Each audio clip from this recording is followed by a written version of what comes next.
Last night in Kabul, the United States ended 20 years of war in Afghanistan, the longest war in American history.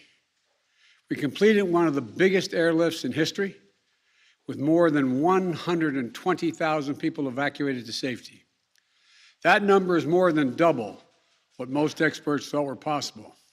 No nation has ever done anything like it in all of history.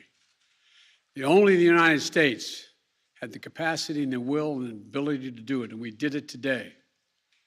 The extraordinary success of this mission was due to the incredible skill, bravery, and selfless courage of the United States military and our diplomats and intelligence professionals. For weeks, they risked their lives to get American citizens, Afghans who helped us, citizens of our allies and partners and others on board planes and out of the country.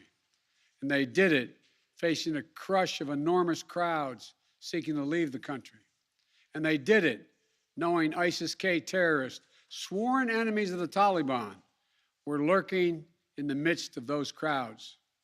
And still, the women and men of the United States military, our diplomatic corps, and intelligence professionals did their job and did it well, risking their lives, not for professional gains, but to serve others, not in a mission of war, but in a mission of mercy. 20 service members were wounded in the service of this mission. 13 heroes gave their lives. I was just at Dover Air Force Base for the dignified transfer. We owe them and their families a debt of gratitude we can never repay, but we should never, ever, ever forget. In April, I made a decision to end this war. As part of that decision, we set the date of August 31st for American troops to withdraw. The assumption was that more than 300,000 Afghan national security forces that we had trained over the past 2 decades and equipped would be a strong adversary in their civil wars with the Taliban. That assumption that the Afghan government would be able to hold on for a period of time beyond military drawdown turned out not to be accurate. But I still instructed our national security team to prepare for every eventuality, even that one. And that's what we did. So we were ready when the Afghan security forces, after 2 decades of fighting for their country and losing thousands of their own, did not hold on as long as anyone expected. We were ready when they and the people of Afghanistan watched their own government collapse and the president flee amid the corruption and malfeasance, handing over the country to their enemy, the Taliban, and significantly increasing the risk to U.S. personnel and our allies.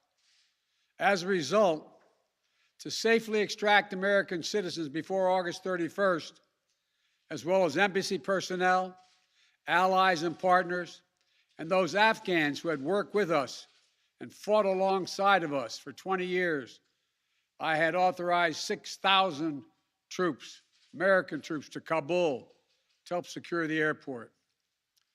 As General McKenzie said, this is the way the mission was designed. It was designed to operate under severe stress and attack, and that's what it did. Since March, we reached out 19 times to Americans in Afghanistan with multiple warnings and offers to help them leave Afghanistan, all the way back as far as March. After we started the evacuation 17 days ago, we did initial outreach and analysis and identified around 5,000 Americans who had decided earlier to stay in Afghanistan but now wanted to leave. Our Operation Allied Rescue ended up getting more than 5,500 Americans out. We got out thousands of citizens and diplomats from those countries that went into Afghanistan with us to get bin Laden. We got out locally employed staff of the United States Embassy and their families, totaling roughly 2,500 people. We got thousands of Afghan translators and interpreters and others who supported the United States out as well. Now we believe that about 100 to 200 Americans remain in Afghanistan with some intention to leave. Most of those who remain are dual citizens, longtime residents who had earlier decided to stay because of their family roots in Afghanistan. The bottom line, 90% of Americans in Afghanistan who wanted to leave were able to leave. And for those remaining Americans, there is no deadline. We remain committed to get them out if they want to come out.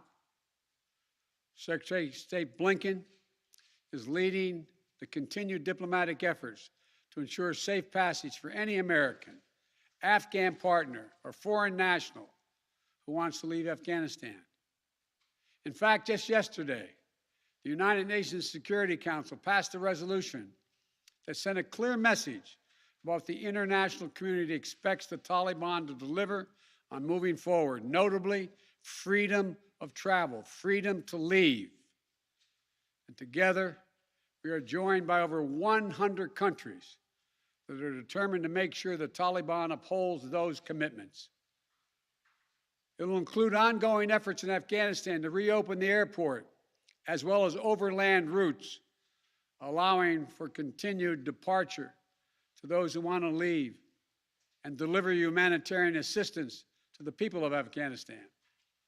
The Taliban has made public commitments, broadcast on television and radio across Afghanistan, on safe passage for anyone wanting to leave, including those who worked alongside Americans.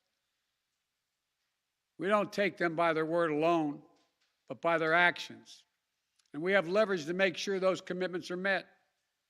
Let me be clear. Leaving August the 31st is not due to an arbitrary deadline. It was designed to save American lives. My predecessor, the former president, signed an agreement with the Taliban to remove U.S. troops by May the 1st, just months after I was inaugurated. It included no requirement that the Taliban work out a cooperative governing arrangement with the Afghan government. But it did authorize the release of 5,000 prisoners last year, including some of the Taliban's top war commanders, among those who just took control of Afghanistan. And by the time I came to office, the Taliban was in its strongest military position since 2001, controlling or contesting nearly half of the country.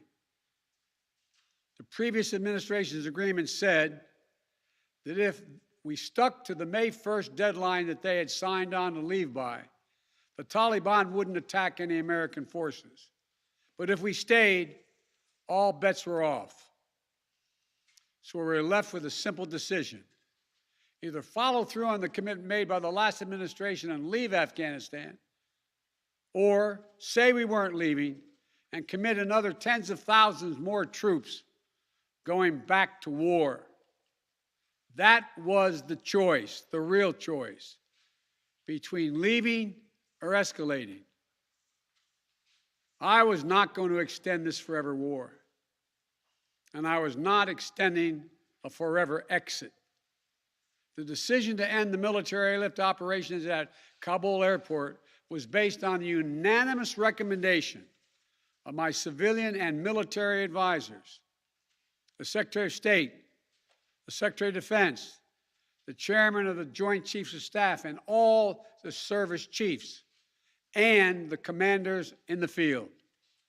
Their recommendation was that the safest way to secure the passage of the remaining Americans and others out of the country was not to continue with 6,000 troops on the ground in harm's way in Kabul, but rather to get them out through non-military means. In the 17 days that we operated in Kabul, after the Taliban seized power, we engaged in an around-the-clock effort to provide every American the opportunity to leave. Our State Department was working 24/7, contacting and talking and in some cases walking Americans into the airport. Again, more than 5,500 Americans were airlifted out. And for those who remain, we will make arrangements to get them out if they so choose. As for the Afghans, we and our partners have airlifted 100,000 of them. No country in history has done more to airlift out the residents of another country than we have done. We will continue to work to help more people leave the country who are at risk. We're far from done. For now, I urge all Americans to join me in grateful prayer for our troops and diplomats and intelligence officers who carried out this mission of mercy in Kabul and at tremendous risk with such unparalleled results. An airlift that evacuated tens of thousands, to a network of volunteers and veterans who helped identify those needing evacuation, guide them to the airport, and provided them for their support along the way. We're going to continue to need their help. We need your help, and I'm looking forward to meeting with you. And to everyone who is now offering or who will offer to welcome Afghan allies to their homes around the world, including in America, we thank you. I take responsibility for the decision. Now some say we should have started mass evacuation sooner. And couldn't this have been done in a more orderly manner? I respectfully disagree. Imagine if we'd begun evacuations in June or July, bringing in thousands of American troops and evacuating more than 120,000 people in the middle of a civil war. There still would have been a rush to the airport, a breakdown in confidence and control of the government, and it still would have been very difficult and dangerous mission. The bottom line is there is no evacuation from the end of a war that you can run without the kinds of complexities, challenges, and threats we faced. None. There are those who would say we should have stayed indefinitely for years on end. They ask, why don't we just keep doing what we were doing? Why do we have to change anything? The fact is, everything had changed. My predecessor had made a deal with the Taliban. When I came into office, we faced a deadline, May 1. The Taliban onslaught was coming.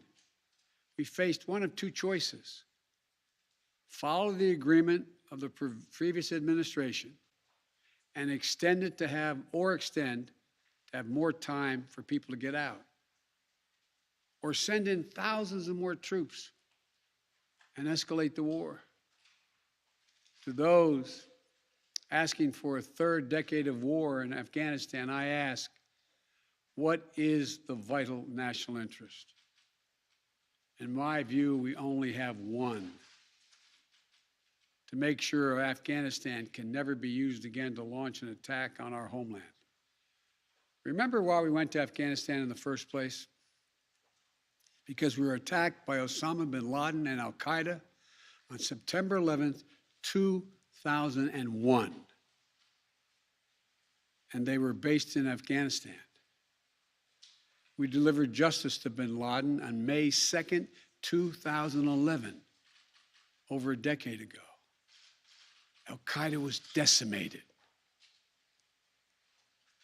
I respectfully suggest you ask yourself this question. If we'd been attacked on September 11, 2001, from Yemen instead of Afghanistan, would we have ever gone to war in Afghanistan?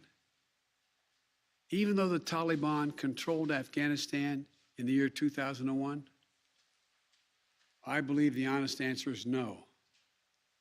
That's because we had no vital interest in Afghanistan other than to prevent an attack on America's homeland and our friends. And that's true today. We succeeded in what we set out to do in Afghanistan, over a decade ago. Then we stayed for another decade. It was time to end this war. This is a new world. The terror threat has metastasized across the world, well beyond Afghanistan. We face threats from al-Shabaab in Somalia, al-Qaeda affiliates in Syria and the Arabian Peninsula, and ISIS attempting to create a caliphate in Syria and Iraq and establishing affiliates across Africa and Asia. The fundamental obligation of a president, in my opinion, is to defend and protect America. Not against threats of 2001, but against the threats of 2021 and tomorrow. That is the guiding principle behind my decisions about Afghanistan. I simply do not believe that the safety and security of America is enhanced by continuing to deploy thousands of American troops and spending billions of dollars a year in Afghanistan. But I also know that the threat from terrorism continues in its pernicious and evil nature. But it's changed, expanded to other countries. Our strategy has to change too. We will maintain the fight against terrorism in Afghanistan and other countries. We just don't need to fight a ground war to do it. We have what's called over-the-horizon capabilities, which means we can strike terrorists and targets without American boots on the ground, or very few if needed. We've shown that capacity just in the last week. We struck ISIS-K remotely, days after they murdered 13 of our service members and dozens of innocent Afghans. And to ISIS-K, we are not done with you yet.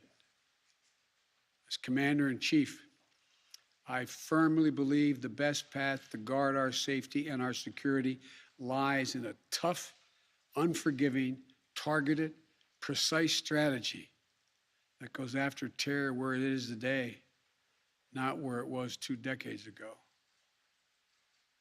That's what's in our national interest. And here's a critical thing to understand. The world is changing. We're engaged in a serious competition with China. We're dealing with the challenges on multiple fronts with Russia. We're confronted with cyber attacks and nuclear proliferation. We have to shore up America's competitiveness to meet these new challenges in the competition for the 21st century. And we can do both. Fight terrorism and take on new threats that are here now and will continue to be here in the future. And there's nothing China or Russia would rather have, would want more in this competition in the United States to be bogged down another decade in Afghanistan. As we turn the page on the foreign policy that has guided our nation the last 2 decades, we've got to learn from our mistakes. To me, there are 2 that are paramount. First, we must set missions with clear, achievable goals, not ones we'll never reach. And second, we must stay clearly focused on the fundamental national security interest of the United States of America. This decision about Afghanistan is not just about Afghanistan. It's about ending an era of major military operations to remake other countries. We saw a mission of counterterrorism in Afghanistan, getting the terrorists and stopping attacks, morph into a counterinsurgency, nation building, trying to create a democratic, cohesive, and united Afghanistan, something that has never been done over many centuries of Afghan's history. Moving on from that mindset, and those kind of large-scale troop deployments will make us stronger and more effective and safer at home. And for anyone who gets the wrong idea, let me say clearly, to those who wish America harm, To those who engage in terrorism against us or our allies, know this: the United States will never rest. We will not forgive. We will not forget. We will hunt you down to the ends of the earth, and you will pay the ultimate price. And let me be clear. We'll continue to support the Afghan people through diplomacy, international influence, and humanitarian aid. We'll continue to push for regional diplomacy engagement to prevent violence and instability. We'll continue to speak out for the basic rights of the Afghan people, especially women and girls, as we speak out for women and girls all around the globe. And I've been clear that human rights will be the center of our foreign policy. But the way to do that is not through endless military deployments, but through diplomacy, economic tools, and rallying the rest of the world for support. My fellow Americans, the war in Afghanistan is now over. I'm the fourth president who has faced the issue of whether and when to end this war. When I was running for president, I made a commitment to the American people that I would end this war. And today, I've honored that commitment. It was time to be honest with the American people again. We no longer had a clear purpose in an open-ended mission in Afghanistan. After 20 years of war in Afghanistan, I refused to send another generation of America's sons and daughters to fight a war that should have ended long ago. After more than $2 trillion spent in Afghanistan, the cost that researchers at Brown University estimated would be over $300 million a day for 20 years in Afghanistan, for 2 decades. Yes, the American people should hear this: $300 million a day for 2 decades. If you take the number of 1 trillion, as many say, that's still $150 million a day for 2 decades. What have we lost as a consequence in terms of opportunities? I refuse to continue a war that was no longer in the service of the vital national interest of our people. And most of all, after 800,000 Americans serving in Afghanistan, I've traveled that whole country, brave and honorable service. After 20,744 American servicemen and women injured, and the loss of 2,461 American personnel, including 13 lives lost just this week, I refuse to open another decade of warfare in Afghanistan. We've been a nation too long at war. If you're 20 years old today, you've never known an America at peace. So when I hear that we could have, should have continued the so-called low-grade effort in Afghanistan at low risk to our service members, at low cost, I don't think enough people understand how much we have asked of the 1% of this country who put that uniform on, willing to put their lives on the line in defense of our nation. Maybe it's because my deceased son, Bo, served in Iraq for a full year. Before that, well, maybe it's because of what I've seen over the years as senator, vice president, and president traveling these countries. A lot of our veterans and their families have gone through hell. Deployment after deployment, months and years away from their families. Missed birthdays,